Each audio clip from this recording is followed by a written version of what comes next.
As-tu déjà ressenti qu'en dépit de tous tes efforts, il y a quelqu'un qui occupe toujours une place dans ton esprit et ton cœur, même lorsque tu sais que le mieux serait de le laisser partir? Le détachement émotionnel est l'un des défis les plus difficiles, mais aussi l'un des plus puissants pour retrouver ta paix intérieure et ton bien-être. Dans cette vidéo, tu découvriras comment lâcher ces liens invisibles qui te retiennent et comment transformer ta vie en apprenant à libérer ton cœur. Il ne s'agit pas seulement de couper les relations, mais de guérir de l'intérieur, de reconquérir ton espace émotionnel et redevenir maître de tes pensées et de tes sentiments. Prépare-toi à découvrir un chemin de force émotionnelle et de liberté qui changera ta façon de vivre. Avant de commencer, je veux que tu prennes un moment pour écrire dans les commentaires. Mon changement commence maintenant avec le stoïcisme. Fais-le comme un engagement envers toi-même, un premier pas vers la meilleure version de toi. Nous avançons ensemble sur ce chemin. Numéro 1. L'acceptation radicale. L'attachement naît de la peur, pas de l'amour. Bien que nous le déguisions souvent sous forme d'affection, de besoin émotionnel ou d'engagement, la réalité est que l'attachement est une illusion de l'ego. Une illusion qui nous dit que nous ne pouvons pas aller bien si nous ne possédons pas cette personne, si nous ne contrôlons pas cette situation, si certaines conditions externes ne sont pas remplies. Mais ce n'est pas notre vérité. Notre essence n'a pas besoin de s'accrocher à quoi que ce soit pour se sentir complète. Elle est libre, autosuffisante. Elle est amour sans chaîne. C'est l'ego qui nous dit « Sans ça, je ne suis rien. Sans cette personne, je m'effondre. Si je ne suis pas validé, je ne vaux rien. » Tant que nous croyons à cette voix de l'ego, nous vivrons prisonniers d'un jeu qui ne se gagne jamais.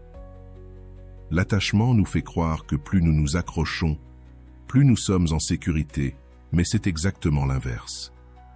Plus tu t'accroches, plus tu dépends, plus tu as besoin, plus tu souffres. Et plus tu as peur de perdre, moins tu apprécies ce que tu as, car tu n'aimes plus librement. Tu aimes avec anxiété, tu ne partages plus depuis l'abondance, tu partages depuis la carence.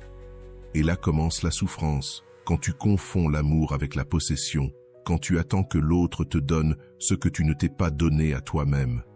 L'ego ne veut pas aimer, il veut contrôler. Il ne veut pas accepter, il veut garantir. Il ne veut pas flotter, il veut retenir. Et tant que tu lui obéis, tu restes enfermé dans des relations qui ne nourrissent pas, dans des liens qui font mal, dans des vides que personne ne peut remplir pour toi. Comprendre l'attachement, c'est voir clairement ce mécanisme intérieur qui te fait souffrir. Il ne s'agit pas de rejeter les autres ou de vivre isolé. Il s'agit d'aimer sans besoin, de partager sans exiger, de profiter sans posséder. Parce qu'ainsi seulement tu peux avoir des relations véritables, saines et pures. L'attachement déforme tout. Il te fait attendre que l'autre soit comme tu veux, qu'il agisse comme tu en as besoin, qu'il remplisse tes vides sans jamais échouer. Et cela est impossible. Personne n'est venu au monde pour compléter ce que tu n'as pas voulu construire à l'intérieur de toi. Tant que tu ne te réconcilies pas avec toi-même, tu continueras à attendre que quelqu'un vienne te sauver. Et cela ne fait que te laisser plus brisé, plus frustré, plus perdu. La véritable liberté émotionnelle commence quand tu comprends que tu n'as besoin de personne pour être heureux, que ta valeur ne dépend pas de l'attention de quelqu'un d'autre, que ta paix ne se négocie pas contre une compagnie qui ne te respecte pas. Quand tu t'en rends compte, tout change. Tu n'as plus besoin de supplier, de poursuivre, ni d'insister là où tu n'es pas réciproque. Tu n'acceptes plus de relations qui te prennent plus que ce qu'elles te donnent, car tu comprends que le véritable amour commence par toi. Et quand tu es plein à l'intérieur, tu ne cherches pas à ce que les autres te remplissent. Tu partages seulement ce que tu es déjà, sans peur de perdre, sans besoin de retenue. L'attachement est un piège de l'ego. Il te fait croire que sans ce travail, sans ce partenaire, sans cette validation, tu es incomplet. Mais ce n'est pas vrai. C'est la voix de la peur qui parle, et la peur enchaîne l'amour. En revanche, l'amour libère, l'amour a confiance, l'amour accepte. Quand tu te connectes à ton essence, tu cesses de négocier ton bien-être contre la permanence de quelque chose d'extérieur. Tu cesses de rester là où tu ne grandis plus. Tu cesses de craindre la perte, parce que tu comprends que rien de ce qui part ne t'enlève ce que tu es réellement. Ce qui est authentique ne se perd pas. Ce qui se perd a déjà rempli son rôle. Lâcher prise ne signifie pas abandonner. Lâcher prise signifie avoir confiance. Confiance en toi, en la vie, en ta capacité à te reconstruire, à évoluer, à avancer, sans rester attaché à ce qui ne vibre plus avec toi. Et quand tu fais cela, quand tu comprends vraiment que l'attachement n'est pas de l'amour mais de la peur d'être seul, alors quelque chose de magique se produit. Tu commences à vivre avec légèreté, tu commences à respirer profondément, tu commences à aimer depuis la liberté. Et là, juste là, commence ta transformation. Numéro 2. Le pouvoir de l'esprit sur les émotions. L'ego est une voix silencieuse mais insistante qui te murmure que tu n'es pas assez. Il te convainc que tu dois prouver ta valeur, que tu as besoin de plus, qu'il te manque quelque chose à l'extérieur pour être heureux. Sans t'en rendre compte, tu entres dans une course sans fin pour la validation, pour la reconnaissance, pour des applaudissements qui ne remplissent jamais le vide à l'intérieur de toi. Avant de continuer, si tu n'es pas encore abonné à ma chaîne YouTube, je t'invite à le faire dès maintenant. En t'abonnant, tu seras informé de toutes mes nouvelles vidéos, ce qui te permettra de ne rien manquer de contenu précieux.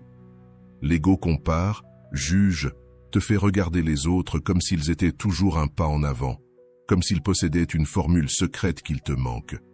Et ainsi, il t'éloigne de toi-même, te vole ta paix, ton authenticité, et t'enferme dans un jeu où tu as toujours l'impression qu'il te manque quelque chose pour être complet. C'est le grand mensonge de l'ego. Il te fait croire que le bonheur est à l'extérieur, qu'un autre peut te le donner, que ta valeur se mesure par combien de personnes t'approuvent, t'applaudissent, te désirent. Mais la réalité, c'est que personne à l'extérieur ne peut te donner ce que tu ne t'es pas reconnu toi-même. Tant que tu dépendras du regard de l'autre pour te sentir précieux, tu seras à la merci de ses gestes, de ses opinions, de ses états d'âme. Et cela, ce n'est pas la liberté. C'est une prison émotionnelle, avec des barreaux invisibles. L'ego te fait aussi idéaliser les autres, les mettre sur un piédestal, les adorer, les rendre des références pour tout ce que tu ressens te manquer. Mais quand tu fais cela, tu te places en dessous, tu te minimises, tu oublies que nous sommes tous vulnérables, que personne n'a résolu la vie complètement, que tout le monde lutte avec quelque chose, même si ça ne se voit pas. Personne n'est meilleur que toi, personne n'est plus précieux. Peut-être ont-ils plus de ressources, plus d'expérience, plus de temps, mais pas plus d'essence, pas plus d'âme. Quand tu comprends cela, tu commences à retirer le pouvoir de cette illusion. Tu cesses de te sentir inférieur, tu cesses de comparer. Tu commences à te reconnaître sans avoir besoin de te comparer. Accepter ta vulnérabilité ne te fragilise pas, elle te rend humain. Parce que quand tu arrêtes de faire semblant que tout va bien, quand tu reconnais que tu as aussi peur, que tu fais aussi des erreurs, que tu te sens aussi parfois en insécurité, tu te libères du poids de la perfection. Et avec cette liberté arrive la véritable confiance. Ce n'est pas la confiance bruyante qui impose, qui gonfle pour impressionner, mais la confiance calme, celle qui n'a pas besoin de prouver quoi que ce soit, qui sait qui elle est, même si personne ne le dit. C'est la confiance qui naît quand tu arrêtes d'obéir à l'ego. L'ego veut que tu portes des masques, que tu paraisses fort quand tu es brisé, que tu souris quand tu es vide, que tu agisses comme si rien ne t'affectait alors que tu es en train de t'effondrer. Mais la guérison commence quand tu arrêtes de faire semblant, quand tu commences à t'écouter véritablement, à te poser des questions. Que me faut-il? Qu'est-ce qui me fait mal? Pourquoi je me sens ainsi? Et en répondant honnêtement, quelque chose en toi se réaligne. Parce que tu commences à te traiter comme si tu traiterais quelqu'un que tu aimes, avec soin, respect et compassion. Le changement ne se produit pas du jour au lendemain. L'ego est têtu. Il voudra revenir, continuer à te comparer, chercher encore de la validation. Mais chaque fois que tu l'identifies, chaque fois que tu l'observes sans te laisser emporter, tu lui enlèves de la force. Tu deviens plus conscient, plus présent. Et là commence la transformation. Parce qu'au lieu de réagir, tu choisis. Au lieu de chercher à avoir, tu partages. Au lieu de vouloir être meilleur que les autres, tu choisis de collaborer. Et au lieu de chercher à l'extérieur, tu trouves ton véritable pouvoir à l'intérieur. Ta valeur ne réside pas dans ce que tu accomplis, ni dans ce que tu parais être. Elle réside dans ta capacité à être toi-même, même lorsque personne ne t'applaudit. Elle est dans ton authenticité, dans ton calme, dans ta vérité. Quand l'ego cesse de diriger tes décisions, tu commences à agir selon ton essence. Et là, tu deviens inarrêtable, parce que tu n'as plus besoin que tout le monde te comprenne. Il te suffit de te comprendre toi-même. Tu n'attends plus d'approbation. Pour te sentir bien, tu t'approuves toi-même. Tu ne compites plus pour l'attention. Tu as ta propre attention, ton propre amour, ton propre chemin. Numéro 3.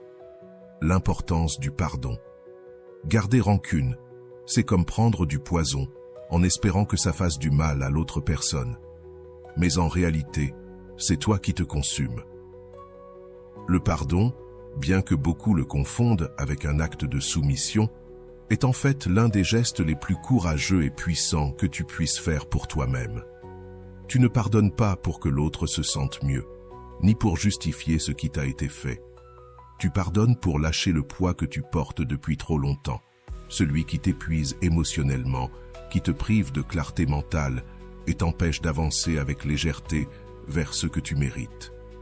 Tant que tu maintiens ce ressentiment vivant, cette personne continue d'avoir du pouvoir sur toi, même sans être présente. Elle occupe toujours de l'espace dans ton esprit, dans ton énergie, dans ton histoire. Le stoïcisme te le dit clairement.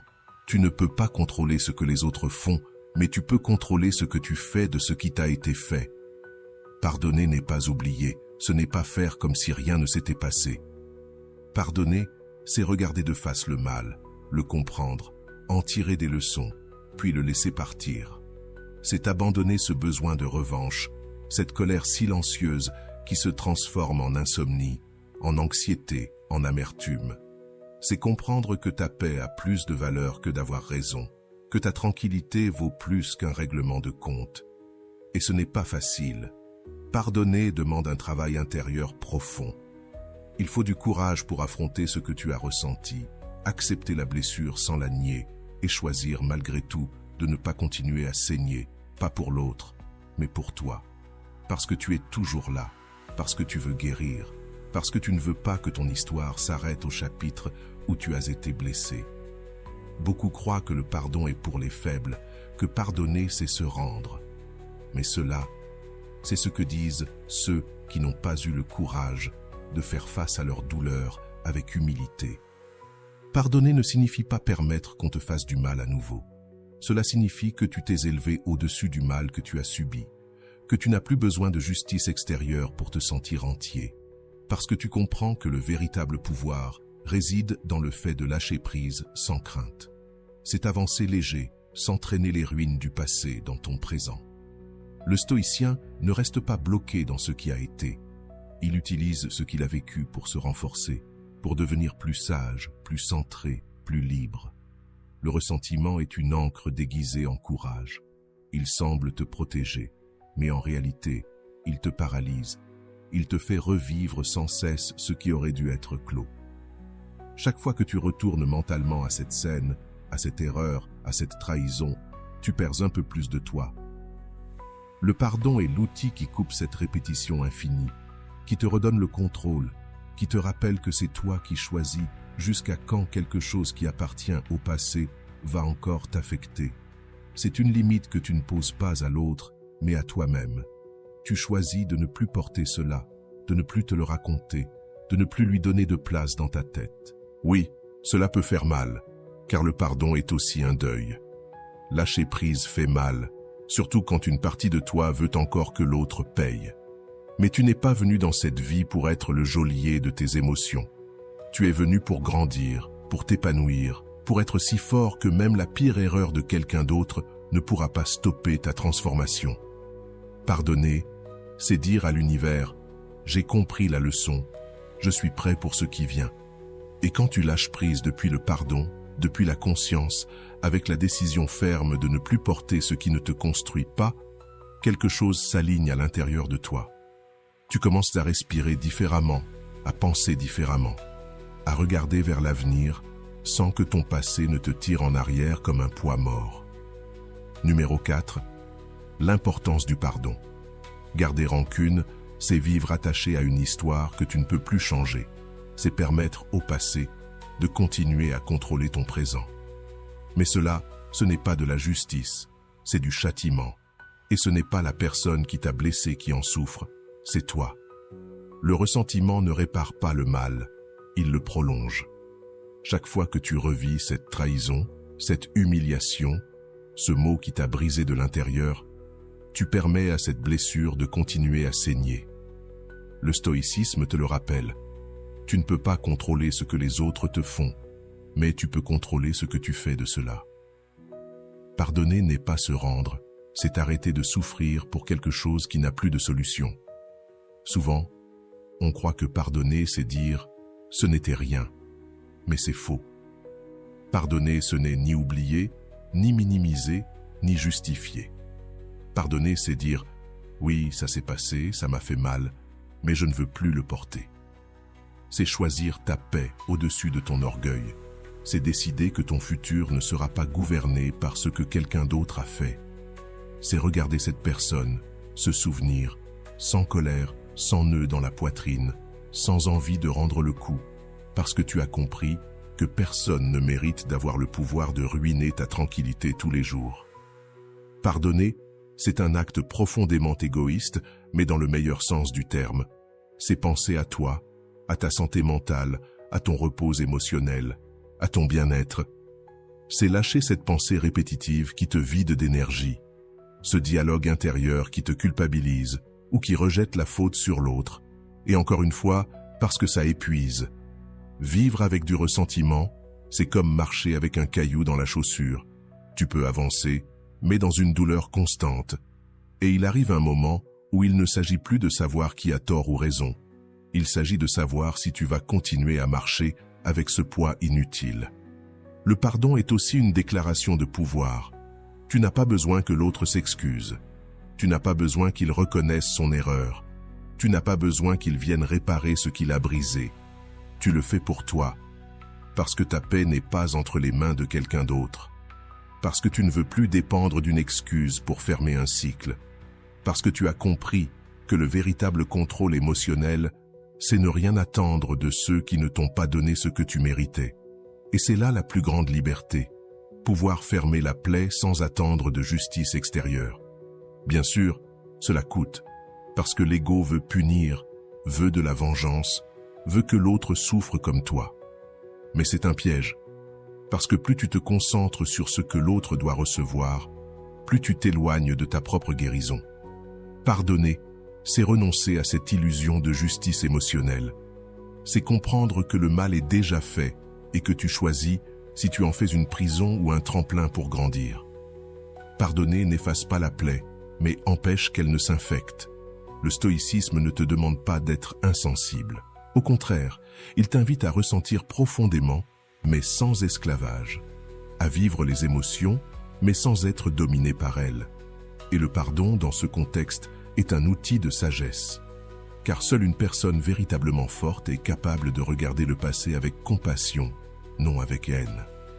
Car celui qui a travaillé sur lui-même peut dire « Je n'ai plus besoin de ce fardeau » et se libérer ainsi, sans bruit, sans éclat, sans explication, juste lâcher, juste respirer, juste avancer. Quand tu pardonnes, quelque chose se réorganise en toi. Ton énergie change, ton focus change, ta narration interne change. Tu n'es plus la victime d'une histoire qui t'a blessé. Tu deviens le protagoniste d'une histoire que tu as décidé de transformer. Et ça, ce pouvoir silencieux, celui que tu ressens quand tu ne réagis plus avec colère, quand ce qui t'a fait mal ne t'arrête plus, c'est ce qui te permet réellement de t'élever. Parce que maintenant, tu peux regarder devant toi, ton cœur n'est plus rempli de rage, mais d'espace pour accueillir le nouveau. Numéro 5. L'acceptation radicale. Il y a des moments où il n'a tout simplement plus de sens de lutter contre ce qui est. Tu peux te fatiguer à vouloir changer une personne, une situation, une perte, une déception. Tu peux investir ton énergie mentale dans des questions sans réponse. Pourquoi m'est-il arrivé ça? Pourquoi ça n'a pas été différent? Pourquoi n'ont-ils pas agi comme je l'attendais? Et sans t'en rendre compte, tu t'épuises dans une bataille inutile contre la réalité. Car peu importe combien tu essaies, il y a des choses qui échappent à ton contrôle. Et si tu ne les acceptes pas, elles te brisent de l'intérieur. Elles t'enferment dans une tempête qui ne se calme que lorsque tu comprends que la seule issue est de cesser de résister. Le stoïcisme ne propose pas que tu deviennes froid ou indifférent. Il ne te demande pas de te résigner sans émotion. Il t'invite à voir la vie telle qu'elle est, pas comme tu voudrais qu'elle soit, à regarder le présent sans filtre ni plainte, avec clarté, à reconnaître qu'il y a des choses qui échappent à ton contrôle. Le passé, les décisions des autres, les pertes qui font mal, les mots non prononcés. Et plutôt que de t'épuiser en souhaitant que tout soit différent, tu peux apprendre à trouver la paix dans ce qui est déjà là. Accepter radicalement ne signifie pas être d'accord avec ce qui s'est passé. Cela ne signifie pas justifier, valider ou dire que c'était bien. Cela signifie regarder les faits tels qu'ils sont, sans embellissement ni rejet, et dire « cela s'est passé, et même si je n'aime pas cela, c'est réel ». Quand tu fais cela, tu te libères, car tu cesses de lutter contre des fantômes. Tu arrêtes de discuter avec une version imaginaire de la vie, une version où tout aurait dû être parfait, et tu reviens au présent, à l'unique chose que tu peux transformer. Ton attitude, tes pensées, ton regard. La résistance émotionnelle est l'une des principales sources de souffrance. Ce n'est pas le fait en soi qui fait mal, mais ta lutte interne pour le nier, pour désirer que ce soit différent, pour t'accrocher à une illusion. Et cette lutte te consume, elle te prive d'énergie, elle embrouille ton esprit, elle t'empêche de voir de nouvelles opportunités. Mais lorsque tu choisis d'accepter, lorsque tu baisses tes armes intérieures et choisis de voir la réalité sans embellissement, quelque chose change. Tu commences à respirer différemment, à prendre des décisions avec plus de clarté, à avancer sans que le passé te tire en arrière comme un poids mort. Accepter, ce n'est pas arrêter de ressentir, c'est ressentir en conscience. C'est te permettre de pleurer, de ressentir la colère, la douleur, mais sans rester coincé là-dedans. C'est dire « oui, cela fait mal, mais je ne vais pas rester là pour toujours ». C'est ouvrir un espace à l'intérieur de toi où tu peux accueillir ce qui est arrivé sans que cela te détruise. Et cette capacité à tenir ce que tu ne peux changer avec sérénité est une forme de pouvoir. Car le véritable pouvoir n'est pas dans le contrôle du monde, mais dans le fait de ne pas laisser le monde te contrôler. L'acceptation radicale est un acte de sagesse, car ce n'est pas de la passivité, mais de la direction. Elle t'aide à rediriger ton énergie vers ce que tu peux effectivement changer. Tu n'as plus à gaspiller ta force à te battre contre ce qui est immuable. Tu l'utilises pour construire quelque chose de nouveau, pour te renforcer, pour t'adapter, pour grandir à partir de ce que tu as, et non à partir de ce que tu as perdu. Cela te donne un avantage, tu deviens plus résilient, plus lucide, plus présent. Parce que tu sais que la vie ne consiste pas à ce que tout se passe comme tu veux, elle consiste à apprendre à évoluer avec grâce dans ce que tu dois vivre. Parfois, accepter signifie que tu ne recevras pas d'excuses, que tu ne comprendras pas pourquoi quelqu'un a agi comme il l'a fait, que tu ne pourras pas réparer ce qui est déjà brisé.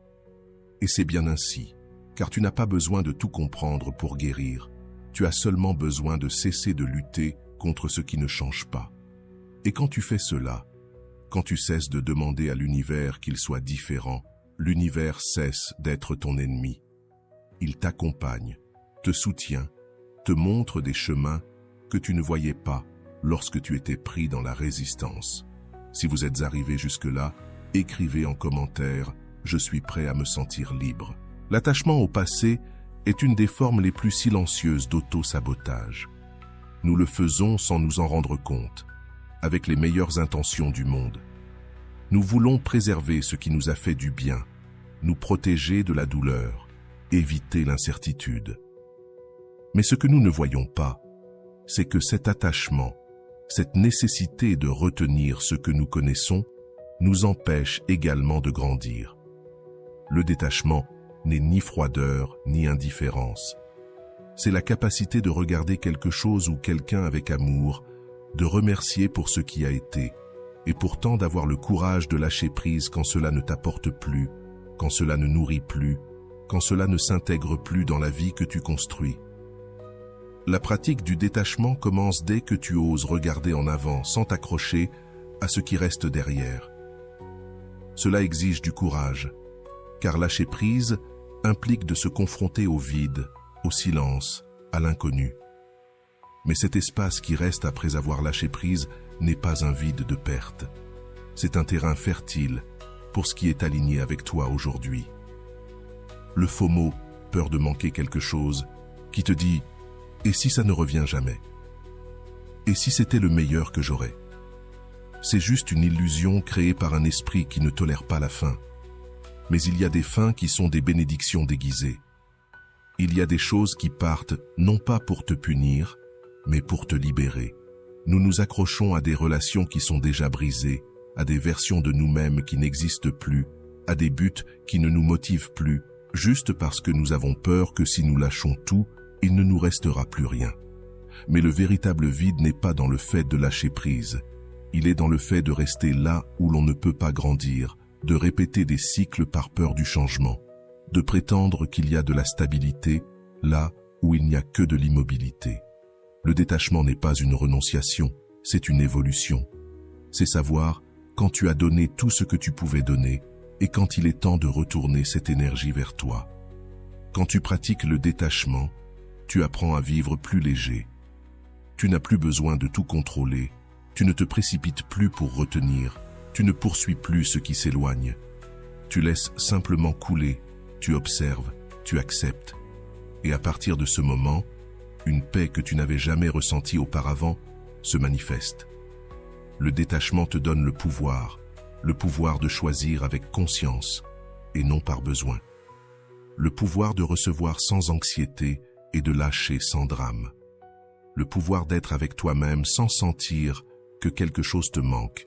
Et bien sûr, ce processus fait mal, parce que l'ego ne veut pas lâcher. L'ego veut de la certitude, veut des garanties, veut que les choses durent pour toujours. Mais la vie ne fonctionne pas ainsi. Rien n'est permanent. Tout change, tout se transforme. Ce qui te comble aujourd'hui peut te vider demain. Ce qui te fait du bien aujourd'hui peut te limiter demain. Et c'est bien ainsi, parce que ce n'est pas une question de chercher l'éternel, mais de trouver l'authentique, ce qui résonne en toi à ce moment-là. Et si une relation, un rêve, une histoire ne vibre plus avec toi, alors il est aussi bien de les laisser partir. Lâcher prise ne signifie pas échouer, cela signifie avoir confiance. Avoir confiance en ce qui vient, avoir confiance que ton intuition sait, avoir confiance que tu mérites quelque chose qui ne te fasse pas douter, qui ne t'impose pas de survivre, car quand tu lâches prise, tu fais de l'espace, et lorsque tu fais de l'espace, le nouveau peut entrer. Mais si tu restes accroché au passé, il n'y a pas de place pour ce qui est destiné à te rencontrer. L'attachement est la peur, le détachement est la foi. Foi en toi, en ton chemin, en ta capacité de te reconstruire chaque fois que cela est nécessaire. Pratiquer le détachement ne signifie pas se fermer au monde. Cela signifie s'ouvrir sans dépendre, aimer sans posséder, être présent sans s'attacher. C'est une manière de vivre en équilibre, en harmonie avec toi-même. Cela veut dire que tu peux désirer quelque chose de tout ton cœur, mais si ce n'est pas pour toi, tu peux aussi le laisser partir. Et cette liberté d'aimer sans attachement, de vivre sans poids, d'avancer sans chaîne, c'est l'une des expressions les plus élevées de la maturité émotionnelle. Le chemin vers le bonheur ne vient pas lorsque tout va bien à l'extérieur. Il vient quand tout est en ordre à l'intérieur. Nous avons été enseignés à associer le bonheur à des réussites, à des personnes, à des situations idéales, comme si le bien-être était quelque chose qu'on trouve ou qu'on reçoit. Mais le stoïcisme nous révèle une autre vérité. Le bonheur ne se trouve pas, Il se construit de l'intérieur. Peu importe ce que tu as, combien de personnes t'applaudissent, combien t'aiment. Si tu n'es pas en paix avec toi-même, rien de tout cela n'a de valeur. Et si tu es en paix avec toi-même, rien de tout cela n'est indispensable. C'est cette liberté que peu de gens comprennent, mais qui transforme la vie. Tu peux gouverner ton esprit, tes pensées, ton attitude et être heureux. Cela ne signifie pas que tout va bien, mais que toi, tu vas bien, même lorsque les choses ne se passent pas comme tu l'avais espéré. Cela signifie que tu as appris à trouver du sens en toi, pas dans ce que les autres voient. Tu as cessé de chercher dehors ce que seul toi peut te donner. Respect, tranquillité et un but. C'est ça, la véritable base du bonheur.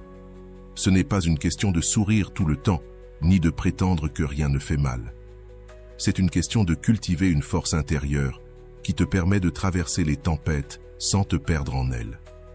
Il s'agit de développer une identité si solide qu'elle ne s'effondre pas dès qu'une situation extérieure tombe. Le chemin vers le bonheur commence lorsque tu arrêtes de te demander « qui me rendra heureux ?» et que tu commences à te poser la question « comment puis-je me faire du bien à moi-même ?» Parce que quand tu comprends que tu es déjà complet, que tu n'as pas besoin d'être plus pour mériter la paix, que ta valeur ne dépend ni n'augmente à cause des opinions des autres, alors tu cesses de courir après des illusions. Tu arrêtes de donner ton énergie à ceux qui ne la valorisent pas. Tu n'attends plus que quelqu'un vienne te sauver et tu commences à construire ton propre refuge, ton propre moteur, ta propre certitude. Bien sûr, ce n'est pas facile. Nous vivons dans un monde qui te dit constamment que tu n'es pas suffisant, que tu as besoin de quelque chose de plus, de quelqu'un d'autre ou d'un autre accomplissement. Mais tout cela n'est que du bruit. Bruit de l'ego, bruit du système, bruit de la peur. Quand tu apprends à faire taire ce bruit et à t'écouter vraiment, tu découvres que tout ce que tu cherchais à l'extérieur, tu l'avais déjà en toi. La sérénité ne vient pas d'un coup. Elle se construit, elle se cultive, elle se pratique dans les petits gestes, quand tu choisis de ne pas réagir avec colère, quand tu décides de ne pas te comparer, quand tu privilégies ton bien-être plutôt que ton orgueil. Le bonheur n'est pas une destination, c'est une façon de vivre, un style de pensée, une posture face au monde. Choisis chaque jour d'agir avec sagesse, de traiter les autres avec respect et de ne pas se perdre dans ce qui échappe à ton contrôle. Parce qu'il y a des choses qui vont faire mal, des gens qui te décevront, des circonstances que tu ne pourras pas changer. Mais si tu es ferme en toi, si ton identité ne dépend de rien d'extérieur, tu peux traverser tout cela avec dignité, calme et pouvoir silencieux. Pratiquer le détachement ne signifie pas être froid ou indifférent. Cela signifie reconnaître que rien en dehors de toi ne peut définir ta valeur. Tu peux aimer sans dépendre, donner sans t'épuiser, lâcher sans te détruire. Et lorsque tu atteins ce point, lorsque tu deviens maître de tes émotions et non esclave de tes impulsions, tout change. Tu n'as plus besoin de prouver quoi que ce soit, de convaincre, de plaire. Tu as juste besoin d'être fidèle à toi-même. Et ça, c'est le vrai bonheur. Un bonheur qui ne crie pas, qui ne se montre pas, mais qui se ressent. Un bonheur qui n'a pas besoin de décoration, mais qui se remarque dans ton regard, dans ta paix, dans ta manière d'être au monde. La solitude est également importante. La solitude n'est pas un châtiment, c'est un miroir. C'est dans ce silence que tu cesses d'écouter le monde et que tu commences enfin à t'écouter toi-même. On nous a appris à avoir peur de la solitude, comme si c'était un signe d'échec, de vide ou d'abandon. Mais il n'y a rien de plus éloigné de la vérité. La solitude, lorsqu'elle est vécue consciemment, devient un refuge sacré, un endroit où tout le bruit s'éteint, où tu n'as plus besoin d'agir pour quelqu'un d'autre, où il n'y a ni exigence, ni masque, ni précipitation. Seul toi est là, et dans cet espace intime, tu commences à te connaître vraiment. Beaucoup fuient la solitude parce qu'ils ne savent pas quoi en faire. Ils s'entourent de distractions, de personnes, de stimulations, comme si être seul était insupportable. Mais ce qui fait mal, ce n'est pas la solitude. Ce qui fait mal, c'est l'inconfort de faire face à ce que tu as évité pendant longtemps, tes pensées, tes doutes, tes blessures non guéries. La solitude ne te fait pas de mal, elle te révèle. Et cette révélation, bien qu'elle puisse être douloureuse au début, est le début de tout véritable changement. Parce qu'une fois que tu arrêtes de te remplir de ce qui vient de l'extérieur, tu peux enfin commencer à te nourrir de l'intérieur. Le stoïcisme ne rejette pas la compagnie des autres, mais il t'enseigne que personne d'autre, à l'extérieur de toi, ne peut te donner ce que toi-même ne te donnes pas. Tu ne peux pas construire une relation saine si tu ne sais pas être bien avec toi-même, sans ressentir qu'il te manque quelque chose. Tu ne peux pas partager depuis la plénitude si tu vis depuis le manque. C'est pourquoi les stoïciens pratiquaient la solitude comme un acte de force, non de faiblesse. C'était dans le silence qu'ils forgeaient leur caractère, qu'ils affrontaient leur vulnérabilité, sans besoin d'applaudissements ni de témoins. Ils comprenaient que la vraie paix ne se trouve pas dans la foule, mais dans l'équilibre intérieur. Être seul ne signifie pas être déconnecté. Cela signifie que tu choisis de te connecter avec toi-même avant d'essayer de te connecter aux autres. Cela signifie que tu sais profiter d'un café en solitaire, d'une promenade sans compagnie, d'un jour de silence sans sentir que le monde s'effondre. Pas parce que tu n'as besoin de personne, mais parce que tu n'as plus besoin d'utiliser les autres pour combler des vides qui sont en toi. C'est cela, la différence entre l'isolement et la solitude consciente. L'isolement est une négation. La solitude est une présence avec toi-même, avec ce que tu es, ce que tu penses, ce que tu rêves, ce que tu crains.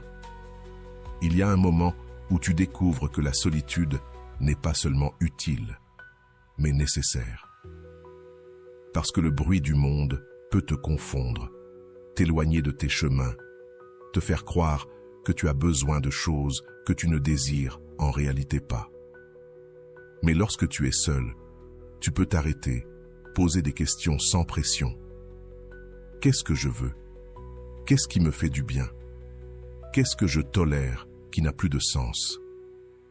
Et dans ces réponses, tu commences à dessiner une vie plus authentique, pas une vie copiée, pas une vie fondée sur les attentes des autres, mais une vie qui te ressemble vraiment.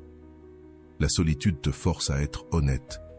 Tu ne peux pas te mentir trop longtemps quand il n'y a pas de distraction. Tout ce que tu es apparaît avec clarté, tes lumières, tes ombres, tes contradictions. Et si tu as le courage de rester là, de ne pas fuir, d'observer sans juger, alors commence le véritable travail intérieur.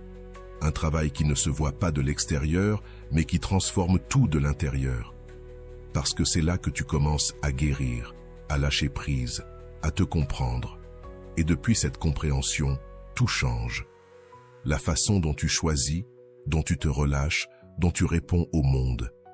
Tu n'as pas besoin d'être seul pour toujours, mais tu dois passer du temps avec toi-même, pour te comprendre, pour cesser de mendier de l'attention, pour arrêter de courir après la validation, pour ne plus bâtir ton identité sur l'approbation des autres.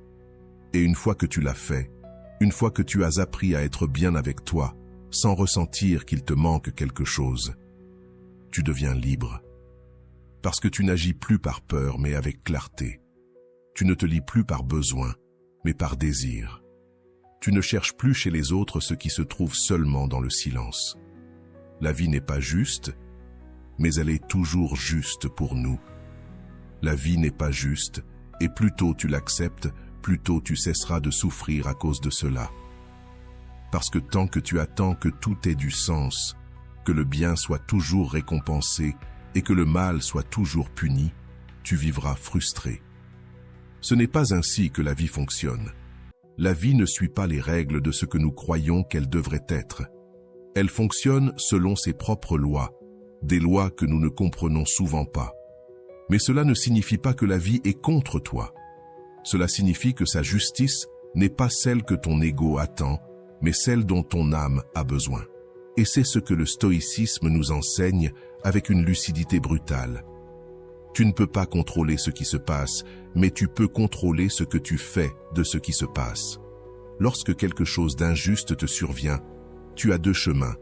rester prisonnier de la plainte, du pourquoi moi, de la douleur paralysante, ou utiliser cette expérience comme un terrain d'entraînement pour ton caractère.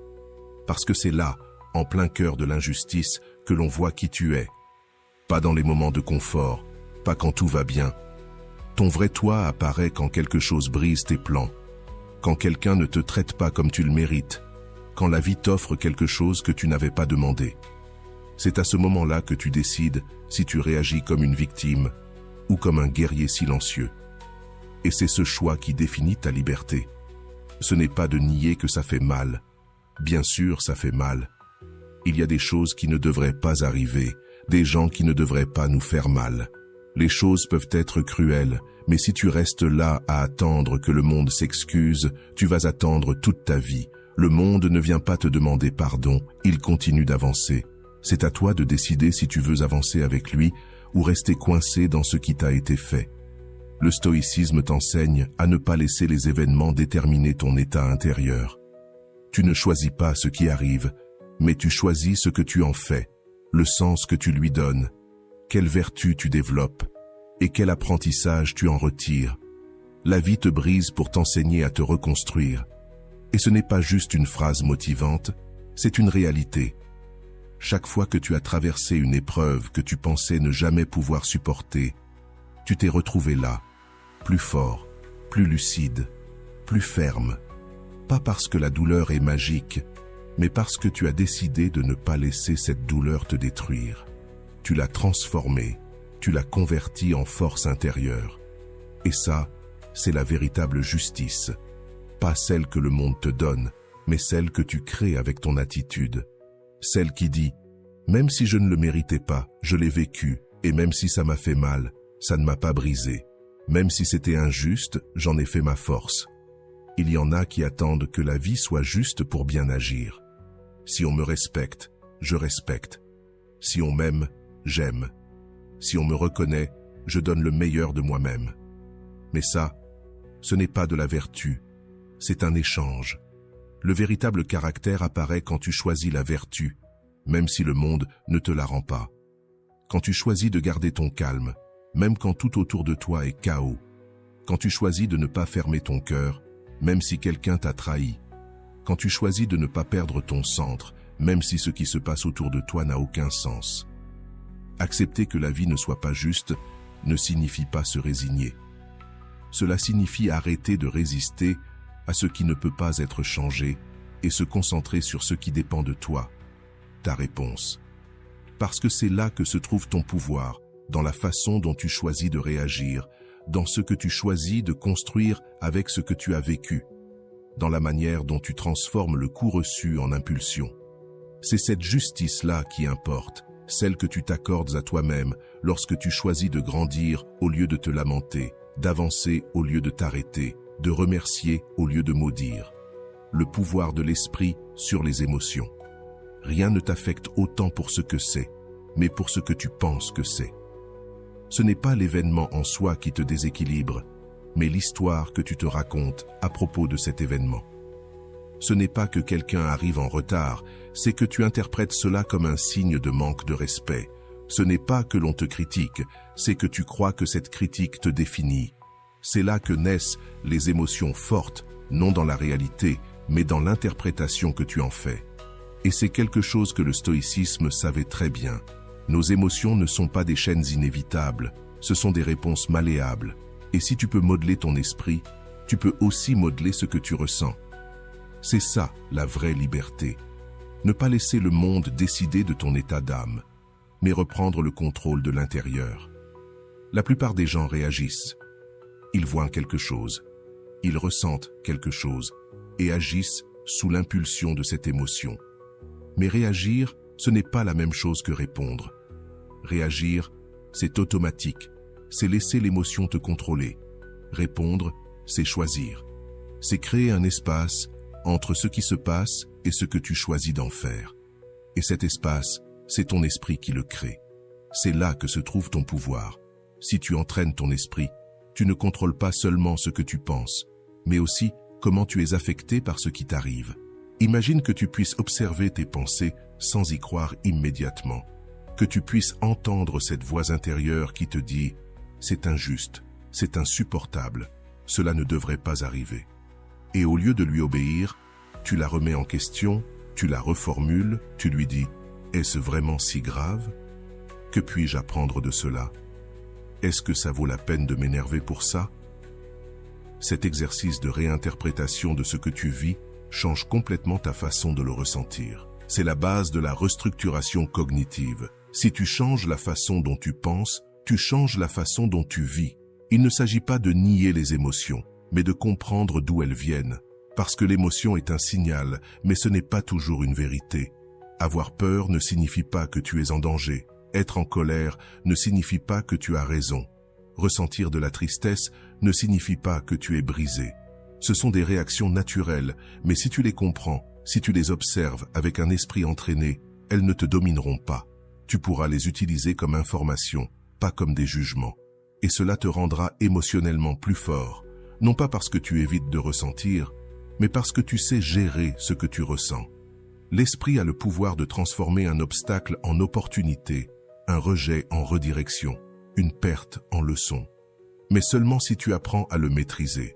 Parce que si tu ne le fais pas, c'est lui qui te dominera. Il te fera voir des problèmes là où il n'y en a pas, des ennemis là où il n'y en a pas, des catastrophes dans des choses insignifiantes.